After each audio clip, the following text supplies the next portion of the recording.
మితము మితముగా మాటలాడువాడు తెలివిగలవాడు, శాంతగుణము కలవాడు వివేకం కలవాడు.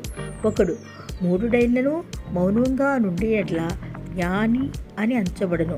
అట్టివాడు పెదవులు మూసుకొనగా వాడు వివేకి అని ఎంచబడును. బుద్ధిహీని నోరు వానికి నాశనము తెచ్చును. సంగతి వినకముందు ప్రత్యుత్తరమిచ్చువాడు తన మూఢతను బయలుపరిచి సిగ్గునొందును.